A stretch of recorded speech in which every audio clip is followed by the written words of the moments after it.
Ka jela Meghalaya kelas dang yok mensi mentah hadian bana kita sebaro hakini kilai singi tat hado kani singi palai kilong negatif lot kat kum kuji thu jong sumbut mentirang ba presiden tensong na ki syajar sispa khandai teli ki sampul hadu syajar teli kilong negatif walla ki dang ap mentah ya ke result jong ki khandai pinyo teli ban to update akibat ba nong snong jong ke jela jong i paro ba ka sampel ka test ka ba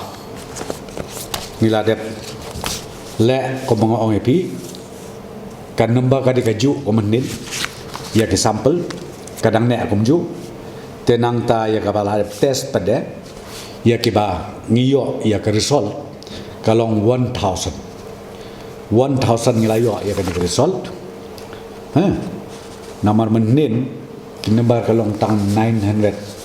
904 tenrai haduk menne ke report ka bangiyo kalong 1000 mo 1000 te positif kane kaju ka bamut khat way active iwe balayap all together kalong khat armut nang ta ka result ka bangidang up menta kalong sa khandai punyo but ngin ken mau ba bakini ki test ki bangile kalong bet nemuan ke target kalong ke priority ke bangila kalong yaki close contact